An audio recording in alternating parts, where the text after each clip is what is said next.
मैं निवेदन करूंगा जो कि हमारे आचार्य जी इस पर अपना जो महत्वपूर्ण मार्गदर्शन है वो हम लोगों को दें। प्रोफेसर रणवीर सिंह महोदय, विभागाध्यक्ष महोदय।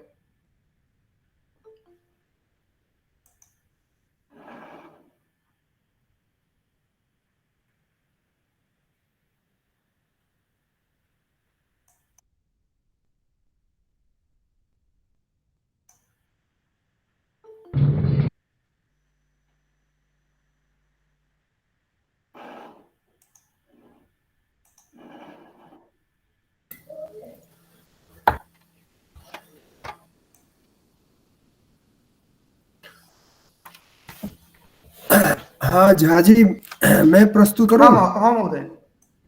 हाँ हाँ हाँ।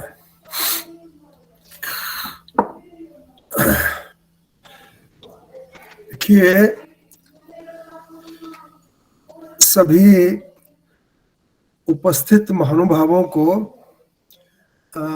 आचार्य डॉक्टर सुरेंद्र जी को मेरी हार्दिक नमस्ते, और भी जो उपस्थित विद्वान हैं उन सभी को मैं हृदय से नमस्कार करता हूं। और इस संगोष्ठी के साथ जुड़ने के लिए सभी का धन्यवाद प्रकट करता हूं। तो संस्कृत में शोध की गुणवत्ता, ये बहुत ही प्रासंगिक विषय है, क्योंकि संस्कृत में जो कुछ विद्यमान है अनेक विषयों में, उसका संसार के सामने आना बहुत आवश्यक विषय है। और वो संसार के सामने तभी आ सकता है जब संस्कृत के शोधार्थी गुणवत्ता परक शोध प्रस्तुत करेंगे। गुणवत्ता परक शोध वो प्रासंगिक भी हो, जो समय चल रहा है, समय की जो आवश्यकताएं हैं, समाज की जो आवश्यकताएं हैं, उनकी पूर्ति में अपना अंश प्रदान करने वाला हो। तो गुणवत्ता का जब हम विचार करते हैं तो सबसे पहले हमारे सामने एक सिद्धांत है शोध के लिए, नानपेक्षितमुच्यते नामूलम लिख्यते किंचित नानपेक्षितमुच्यते। आप जो भी शोध में लिखते हैं, एक तो अप्रामाणिक, अमूल, जिसका कोई प्रमाण ना हो, जिसकी कोई परंपरा ना हो, और जो पुष्ट आधार पर ना टिका हुआ हो, तो ऐसी बात हमें शोध में नहीं लिखनी। तो ये बहुत बड़ी बात है कि आप अपने मन से, अपने विचार से कोई बात, जब तक आपने, यदि आपकी अपनी भी बात है, तो उसको पहले आपने प्रायोगिक अनुभव से यदि सिद्ध नहीं किया है, तो आप उसको नहीं लिख सकते हैं। और एक अनपेक्षित, तो आपका जो विषय है, आपका जो टॉपिक है, आपको उसके अनुकूल ही रहना, उसके बाहर नहीं निकलना। तो संस्कृत में बहुत बड़ी संभावनाएं हैं। आप देखो, अब मैं समझता हूं कि जो विद्यार्थी 3-4 वर्ष अपने लगाता है और लगातार कार्य भी करता है, यदि वो किसी ऐसे विषय में लगाए जिस पे आज तक किसी ने कार्य नहीं किया है, तो वो उसका अपना योगदान होगा। अब ऐसे विषय क्या हो सकते हैं? आप देखिए, आप सभी विद्वान हैं, आप जानते हैं कि हमारे देश की परंपरा रही है हस्तलिखित ग्रंथों को लिखने की, और हस्तलिखित ग्रंथों का संग्रह पूरे संसार में विद्यमान है। अब अंग्रेज तो ईस्ट इंडिया कंपनी के समय से ही उन्होंने लंदन में इंडिया ऑफिस लाइब्रेरी जो बनाई हुई है, उसमें मैं समझता हूं लाखों के करीब हमारे जो सबसे बेहतरीन जो पांडुलिपियां थी, वो यहां से लेकर के वहां उन्होंने संग्रह किया हुआ है। और जर्मनी में शुरू से ही, जब से जर्मनी और फ्रांस में, फ्रांस तो बल्कि फ्रेंच लोग तो ईस्ट इंडिया कंपनी से भी पहले आए थे, डच लोग भी आए थे, और शुरू से ही उन्होंने, जब 1780 के करीब विलियम जोन्स ने अभिज्ञान शाकुंतलम का और श्रीमद् भगवद गीता का अनुवाद पश्चिम में उसका उद्घाटन किया, तो सारा पश्चिमी संसार इन महनीय ग्रंथों को देख करके आश्चर्यचकित रह गया। और उससे पहले जो दारा शिको ने सारी उपनिषदों का फारसी में अनुवाद किया था, उसके आधार पर भी संस्कृत के उपनिषद विदेशों में गए। जो फारसी जानने वाले देश हैं, वहां भी उन्होंने उनका अनुवाद करके, कुछ लोगों ने अंग्रेजी में भी अनुवाद किया फारसी से, दारा शिको के अनुवाद का। तो उसी समय से अंग्रेजों ने इस हमारे जो सारा साहित्य है उसके महत्व को पहचान लिया था। और उन्होंने ये भी पहचान लिया था कि जिस डेट को वो सृष्टि की रचना की डेट कहते हैं, उससे हजारों वर्ष पूर्व का यहाँ का साहित्य है। बाइबल में जो डेट संस्कृति सृष्टि की रचना की कही गई है, तो उनको लगा कि भाई ये सारा अगर दुनिया के सामने आ गया तो बाकी दुनिया तो सारी गड्ढे में चली जाएगी और केवल भारत के ज्ञान का ही सब जगह बोलबाला हो जाएगा। तो इसलिए उन्होंने षड्यंत्र से ऐसे कालक्रम निर्धारित किए, उनके पीछे बहुत बड़ा षड्यंत्र है, खासकर मैक्स मूलर ने। और जो बोडेन चेयर स्थापित हुई इंग्लैंड में, तो बोडेन चेयर का तो मकसद ही यही था। बोडेन चेयर का मकसद ये था कि उस पे जो प्रोफेसर आएगा वो क्रिश्चियन जो धर्म ग्रंथ हैं उनका संस्कृत में ट्रांसलेशन करेगा। मोनियर विलियम बोडेन चेयर के प्रोफेसर रहे, उन्होंने अपने संस्कृत इंग्लिश डिक्शनरी में प्रेफेस में लिखा हुआ है ये। और उस संस्कृत के अनुवाद के माध्यम से वो सारे भारतवर्ष के लोगों को क्रिश्चियनिटी के लेकर के आ सकेंगे, ऐसी उनकी मनसा थी। और उसी मनसा ने उन्होंने सारा काम किया। मैकाले ने भी उसी मनसा से काम किया।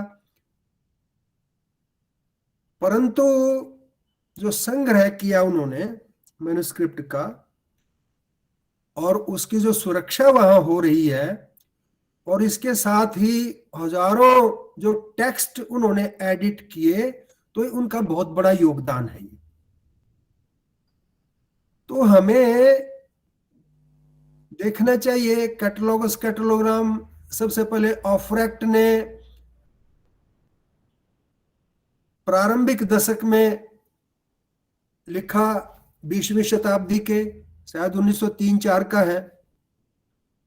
और अब जो न्यू कैटलॉगस कैटलोग्राम मद्रास यूनिवर्सिटी का है, जो संपूर्ण हो चुका है और जिसकी सॉफ्ट कॉपी भी विद्यमान है, तो कोई भी शोधार्थी पहले देखे, उसकी जो रुचि हो, जिस विषय में उसकी बुद्धि चलती हो, वेद, व्याकरण, दर्शन, साहित्य, आयुर्वेद, ज्योतिष और दर्शन की विभिन्न शाखाएं हैं, 6 वेदांग हैं, जहां भी उसका मस्तिष्क काम करता है, उस मस्तिष्क, उस क्षेत्र का अप्रकाशित ग्रंथ वो न्यू कैटलॉगस कैटलोग्राम से देखे, जो आज तक प्रकाशित ही नहीं हुआ है,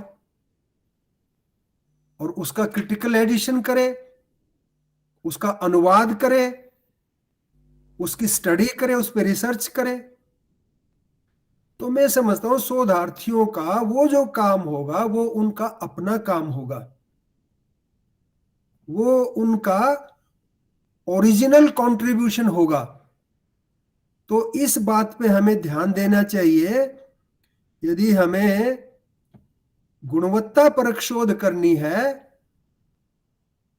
तो वो अमूल नहीं होगा, नामूलम लिख्यते किंचित नानपेक्षितम उच्यते, तो वो उनका अपना काम होगा शोध का। तो इस पे बहुत ध्यान देने की जरूरत है। और यदि अन्य विषय पर भी हम करते हैं तो देखो कुछ चीजें ऐसी हैं कि आपको जिनका शोध के लिए बहुत ध्यान रखने की आवश्यकता है। एक तो आपके क्षेत्र के जैसे पुरातत्व है या और प्राचीन अन्य अन्य भाषाओं का साहित्य है। अब पुरातत्व में जो चीजें सिद्ध हो चुकी हैं उनको हमें अपने शोध के साथ उनकी संगति हमेशा लगानी चाहिए, ताकि हम कुछ कह रहे हैं और पुरातत्व से कुछ साबित हो रहा है तो उसमें कोई विसंगति ना आए। ऐसे ही जो आपस में संस्कृत के भी जो क्षेत्र है, अन्य अन्य अनुशासन है, उनका ध्यान रख के वहां जो पहले से ही जो सिद्धांत सर्वमान्य है, उन सिद्धांतों का कहीं किसी प्रकार का उन पर कोई आपत्ति ना है, उनका कहीं खंडन ना हो। और एक शोध में पुनरावृत्ति नहीं होनी चाहिए। आप एक ही चीज को बार बार कह रहे हैं या एक ही चीज को बार बार आप लिख रहे हैं, उससे हमें हमेशा बचना चाहिए। और जो भी आप बात कह रहे हैं, किसी के आधार पर कह रहे हैं, किसी को कोट कर रहे हैं, तो उसका पूरा रेफरेंस आपको देना चाहिए कि वो किस ग्रंथ के, किस अध्याय के या किस खंड के, कहां से, और यदि संस्करण है तो उसके किस पृष्ठ से, उसका पूरा उसमें संदर्भ प्रस्तुत करना चाहिए। बिना संदर्भ के ऐसे ही आपने कुछ कह दिया, उसकी कोई मान्यता नहीं। क्योंकि शोध का ये निश्चित नियम है कि आप जो भी लिखते हैं, अमूल आपने कुछ नहीं लिख रहा, उसका प्रमाण आपने देना है। इस बात का हमें ध्यान रखना चाहिए। और ये तो शोध प्रविधि में मानी हुई बात है कि आप अपनी जो सहायक ग्रंथ सूची, बिब्लियोग्राफी बनाएंगे, उसमें सारे जो आपके ग्रंथ हैं, उसमें ग्रंथ का पूरा नाम, उसमें लेखक का नाम, उसके बाद प्रकाशक का नाम, उसके बाद प्रकाशन स्थान का नाम, उसके बाद प्रकाशन वर्ष का नाम। ये सारी चीजें यदि कंप्लीट होंगी तो आपकी बिब्लियोग्राफी सही होगी। उसमें सारे तत्व होने चाहिए बिब्लियोग्राफी में। तो आपने बिब्लियोग्राफी बना ली, और यदि एक ही ग्रंथ के अनेक संस्करण हैं तो उनको भी आपने चिन्हित कर लिया, या तो उनको, जैसे अमरकोश के अनेक टीकाएं प्राप्त होती हैं, भाई इस टीका के साथ ये हमने उसको 1 नंबर दे दिया, आपने भानुजी दीक्षित की टीका को, वो बाद में आई है, या जो क्षीर स्वामी की टीका पहले मिलती है, सर्वानंद की उससे बाद में मिलती है, इस प्रकार से कालक्रम से उनको संख्या दे दी कि वह अमरकोश 1, अमरकोश 2, अमरकोश 3, अमरकोश 4, इस प्रकार से उनकी संख्या, उनको आप चिन्हित करते चले गए प्रत्येक ग्रंथ को। और शोध के जो आपका जो मुख्य भाग है, उसमें आपने केवल उस पुस्तक का नाम और उसका संदर्भ, बाकी जो उसकी डिटेल है वो बिब्लियोग्राफी में रहेगी। प्रकाशक है या प्रकाशन स्थान है, प्रकाशन वर्ष है, वो सारी बिब्लियोग्राफी में रहेगी। वहां आपने केवल ग्रंथ का नाम दे दिया, लेखक का नाम दे दिया और उसका संदर्भ दे दिया, किस अध्याय से या उसके किस श्लोक से कहां से क्या लिया गया है। तो इन बातों का आपने ध्यान रखना चाहिए, बिब्लियोग्राफी सबको पूरी देनी चाहिए, पूरी करके। और इसके साथ ही मैं एक उदाहरण से आपको ये बात प्रस्तुत करता हूं कि हम जो अन्यान्य जो अपने संबद्ध जो विषय हैं उनसे किस प्रकार से हम सहायता ले सकते हैं। देखिए, एक उदाहरण में प्रस्तुत करता हूं। देखिए, कालिदास के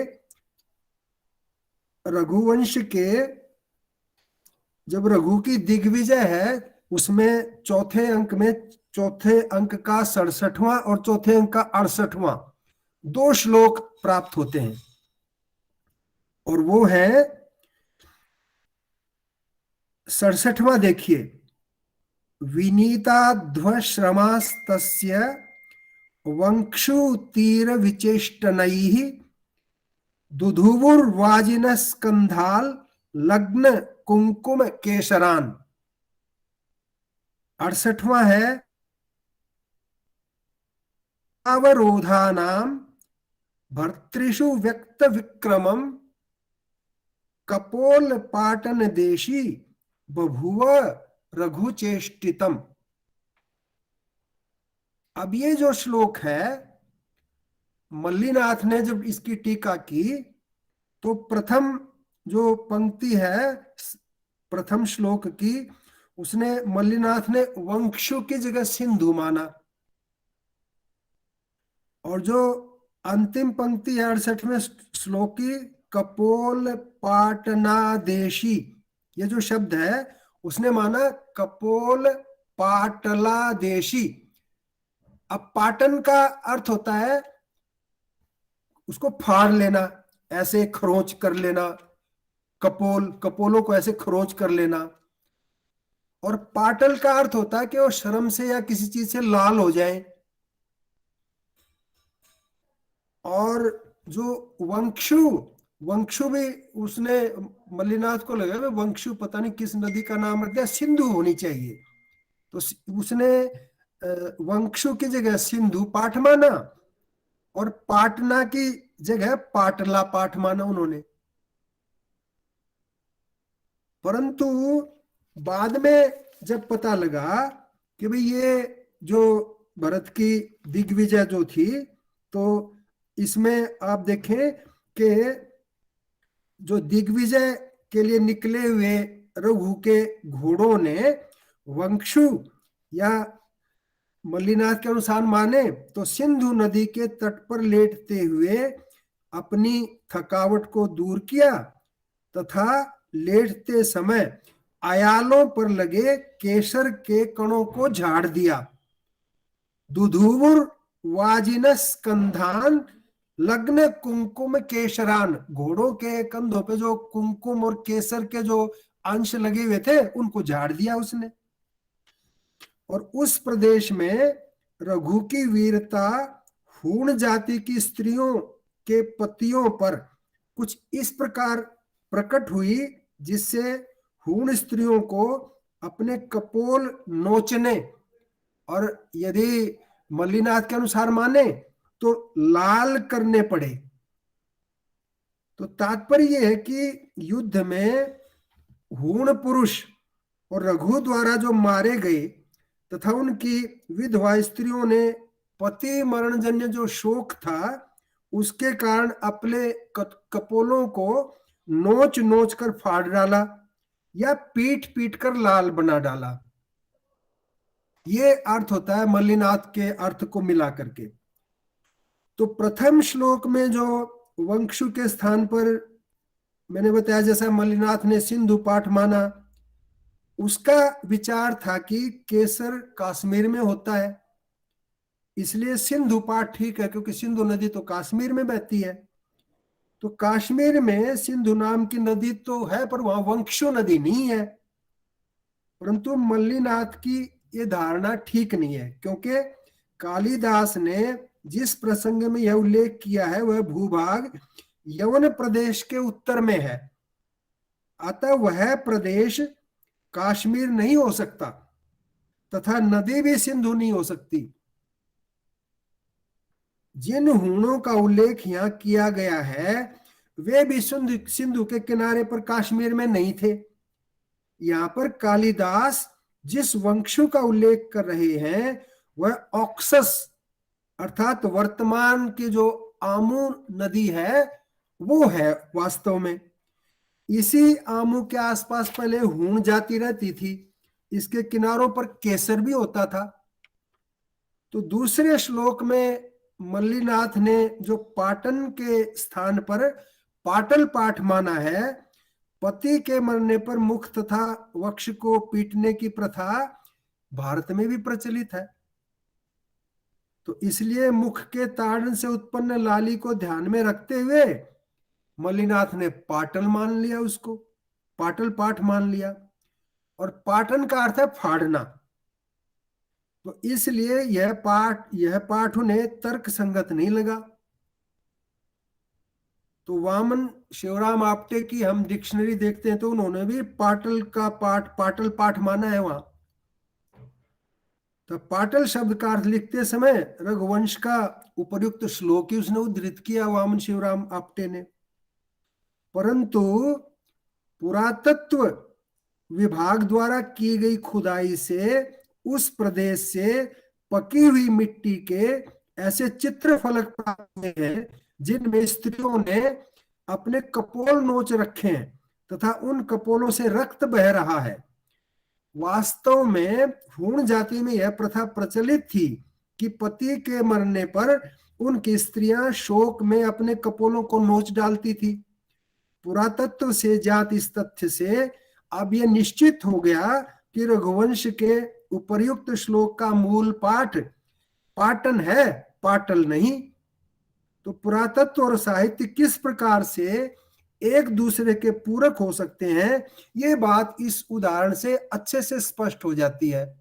तो इस प्रकार से हमारे जो सहयोगी विषय है उनका भी हमें सहाय लेकर के अपने रिसर्च को प्रामाणिक बनाना चाहिए। ऐसे यदि कोई कालक्रम यदि किसी कवि का काल निश्चित रूप से फाइनल हो चुका है तो उसको ध्यान में रख करके हमें काम करना चाहिए। और जैसा मैंने बताया पुनरावृत्ति नहीं करनी चाहिए, बिब्लियोग्राफी ठीक ठीक होनी चाहिए, लेखन की या टंकण की कोई अशुद्धि उसमें नहीं होनी चाहिए। और सबसे उत्तम तो यह है कि जो विषय हो वो बिल्कुल नया हो। और नया जैसा मैंने बताया कितने सारे हमारे हजारों मैन्युस्क्रिप्ट ऐसे हैं जो अब तक पब्लिश ही नहीं हुए, भी आप उनका क्रिटिकल एडिशन करो। अब देखिए भंडारकर ओरिएंटल रिसर्च इंस्टीट्यूट ने 2019 में महाभारत के क्रिटिकल एडिशन का जो काम था वो अपने जिम्मे लिया और 30-35 विद्वानों की टीम ने 2019 से 2075 तक कार्य किया। और जब क्रिटिकल एडिशन हम करते हैं तो उसकी प्रक्रिया ये होती है कि भाई आपने उस टेक्स्ट के पब्लिश्ड अनपब्लिश्ड हस्तलिखित प्रकाशित सारी सामग्री उसकी आपके पास रहनी चाहिए, कुछ छूटना नहीं चाहिए। चाहे विश्व में कहीं हो वो। और फिर आप उनकी परीक्षा करेंगे, जो कॉपी हो एक दूसरे की, उनमें से आप एक श्रेष्ठ को लेकर के उनको अलग कर देंगे। परंतु जिनकी अलग परंपरा हो, उन सबको ध्यान में रख करके आप पाठ का निर्धारण करते हैं। अब BORI को जो ग्रंथ नेपाली से मिला, नेवारी भाषा में, महाभारत का जो मैन्युस्क्रिप्ट, वो सबसे संक्षिप्त मैन्युस्क्रिप्ट था। तो उस मैन्युस्क्रिप्ट को उन्होंने अधिमान दिया। उसमें देखा उन्होंने कि भाई इसमें कम से कम प्रक्षेप हो सकते हैं, क्योंकि प्रक्षेप निकालने थे उन्होंने। अब महाभारत तो स्वयं ही जय भारत और महाभारत, ये तीन परतें, तीन स्टेजेस बताता है। जय 8800 श्लोक, भारत 24,000, महाभारत शतसाहस्री संहिता 1,00,000 श्लोक। तो ये इन चीजों का ध्यान रख करके उन्होंने देखा कि भाई उसमें जो सबसे कम श्लोक है और वो सबसे प्रामाणिक हो सकता है, तो उसको बहुत प्रामाणिक माना उन्होंने। और इस हिसाब से लगभग 73-74 हजार श्लोक का उनका जो टेक्स्ट है वो अलग से छपा हुआ है, बाकी श्लोक अपेंडिक्स में डाले हुए हैं। तो ये जो ऐसे ऐसे काम हो चुके हैं, उन कामों को पहले अच्छे से पढ़ करके, क्रिटिकल एडिशन करने से पहले क्रिटिकल एडिशन करने के जितने सिद्धांत हैं उनको ध्यान में रख करके, और जो प्रक्रिया है, एक साइंटिफिक प्रक्रिया क्रिटिकल एडिशन करने की, आपको प्रत्येक श्लोक का एक कार्ड बनाना पड़ेगा। उस कार्ड पर आपको पहले तो आपको जितने मैन्युस्क्रिप्ट हैं आपके या जितने प्रकाशित ग्रंथ हैं उनको आपको कोड देने पड़ेंगे, कोड नंबर देने पड़ेंगे, और फिर एक उसका कार्ड बनाना पड़ेगा। और फिर जो सबसे प्राचीन या आप जिसको मानते हैं, या जो पाठ बहुसंख्य पाठों में प्राप्त होता है, बहुसंख्य संस्करणों में या हस्तलिखित ग्रंथों में प्राप्त होता है, उसको आप अधिमान देंगे। और बाकी पाठ वेद आप उसके नीचे देंगे, लिखेंगे, सबको नोट करेंगे कोड के हिसाब से कि भाई इसका ये, इसका ये, इसका ये। तो ये प्रक्रिया है क्रिटिकल एडिशन करने की। तो इन प्रक्रियाओं का, इन शोध की जो पहले से ही निर्धारित मानदंड हैं, उनका ध्यान रखते हुए यदि हम शोध करेंगे तो वो शोध हमारा गुणवत्ता परक होगा, उसमें शोध में क्वालिटी होगी। तो इस प्रकार से जो हमने काम करना है व्यक्ति को, तो व्यक्ति समझदार है तो उसको ये समझ करके काम करना चाहिए कि मैं जो काम करूं उसका कुछ मूल्य तो हो, उसको कोई अधिमान तो प्राप्त हो। तो वो तभी प्राप्त होगा जब आप ऐसे विषय पर काम करेंगे, ऐसे विषय पर मेहनत करेंगे जो अभी तक किसी ने नहीं किया है। तो ये जो मोटी मोटी बातों का मैंने जिक्र किया, ये सारी इन बातों का ध्यान रख करके, ये सारी बातें माइंड में रख करके और परिश्रम से यदि कार्य किया जाए तो हम गुणवत्तापरक शोध संस्कृत में कर सकते हैं। और संस्कृत में तो कितने क्षेत्र हैं, देखो आप, कितने कितने भारी क्षेत्र हैं। आयुर्वेद अलग से है, वृक्ष आयुर्वेद है, कभी बृहत संहिता के चैप्टर्स को उठा के देखिए, उसमें क्या क्या विषय दिए हुए हैं। और वो सारे विषयों का सारा साहित्य हमारे यहाँ प्राप्त होता है।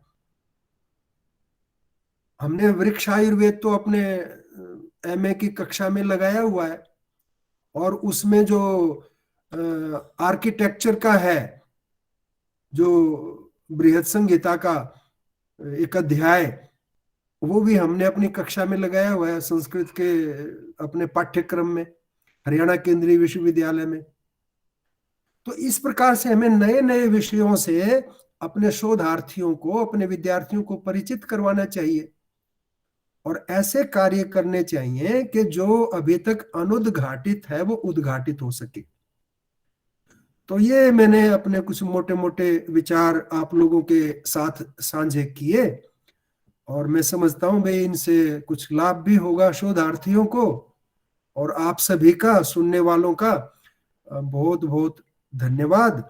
और ऐसी चर्चाएं अच्छे अच्छे विद्वानों की होंगी इसमें, तो आप लोग उनमें बने रहिए और अपने समय का सदुपयोग कीजिए और अपने विषय के लिए कुछ योगदान, प्रामाणिक योगदान कीजिए, ऐसी मेरी प्रार्थना है। बहुत धन्यवाद सभी। बहुत बहुत धन्यवाद महोदय। महोदय ने जिन बिंदुओं को हमारे समक्ष प्रस्तुत किया मार्गदर्शन के रूप में, अगर उसे देखा जाए तो वर्तमान शोध परिपाटी जो है, आधुनिक संदर्भ में भी हम अगर चर्चा करें तो उससे अलग आपको कुछ नहीं दिखेगा। जैसे इन्होंने जो बिंदु बताए उसको अगर संक्षेप में देखा जाए तो नामूलम लिखते किंचित, इसकी जो चर्चा की गई, अगर आप वर्तमान में तकनीक का प्रयोग करते हुए, जैसे आप MS वर्ड का प्रयोग करते हैं, वहां पर अगर आप रेफरेंसिंग स्टाइल वगैरह जो दिया गया है वो MLA हो या APA हो, वहां पर भी जो आप देखेंगे जो वहां पर कॉलम दिए गए होते हैं वह इसी के लिए दिए गए होते हैं, जो कि जो कुछ आप दे रहे हैं वह अनिवार्य रूप से प्रामाणिक हो और हर एक पक्षों को वहां पर लिया जाता है और अपने आप वह सजा दिया जाता है उस रूप में जिस रूप में आपको अपेक्षित है। इसी तरह आप देखते हैं जो आवश्यक नहीं है उसको आप छोड़ दें। इसके साथ साथ इंटरडिसिप्लिनरी के संदर्भ में बहुत अच्छा उदाहरण उन्होंने दिया है, जैसे कि बहुत सारे उदाहरण दे करके उन्होंने बताया है, जो कि अगर आपको एक ही विषय का ज्ञान है, अन्य विषय का ज्ञान नहीं है, तो वहां पर आकर के आप समझ नहीं पाएंगे। अब अगर आप मेघदूत पढ़ रहे हैं और अगर आपको भारत के भूगोल का ज्ञान नहीं है तो आप उसको कुछ नहीं समझ पाएंगे, अब जो कि कहाँ से मेघ चलता है, कहाँ तक जाता है। इस तरह वैदिक उदाहरण देते हुए इन्होंने प्रस्तुत किया है यहाँ पर। इसके साथ साथ लेखन में त्रुटि नहीं होनी चाहिए, जो कि एक बहुत अच्छा कहा जाता है, जो कि वीरांगना के बदले में वारांगना नहीं हो जाए। तो इस तरह आप बहुत कुछ देखते हैं। और इसके साथ साथ पुनरावृत्ति नहीं होनी चाहिए, खास करके हम जो पारंपरिक रूप से देखते हैं, जो कि शोध में पुनरावृत्ति जो सहज हो जाती है। तो इन सब बिंदुओं को लेकर के जो 3-4 मुख्य बातों को जो उपस्थापित किया आचार्य जी ने, यह हमारे लिए निश्चय ही पाथेय सिद्ध होगा। और इसके साथ साथ इन्होंने दायित्व भी दिया है, जो भी अध्यापन कार्य कर रहे हैं, जो कि बच्चों को इस तरह प्रेरित करें कि वह नवीनतम शोधों को ले सकें, नवीनतम शोध कार्यों को प्रस्तुत कर सकें, जो कार्य अंतर वैषयिक है, अलग अलग विषयों से संबद्ध है। और हमारे यहाँ सेंट्रल यूनिवर्सिटी ऑफ हरियाणा में आप देखेंगे इस तरह के बहुत सारे कार्य हो रहे हैं, शोध कार्य हो रहे हैं, जो कि छात्र हैं किसी अन्य विषय के और वह संस्कृत के जो निष्ठ है ग्रंथ है, संस्कृत निष्ठ ग्रंथ, उनको लेकर के वह कार्य कर रहे हैं। तो इस तरह अगर कार्य होता है तो निश्चय ही राष्ट्र उत्कर्ष के लिए उपादेय होगा और हमें इस पर ध्यान देना चाहिए। और यह अध्यापकों का यह दायित्व है कि छात्रों का दिग्दर्शन करें। अब इसके अनंतर जो अंतिम अवसर है, इसमें हम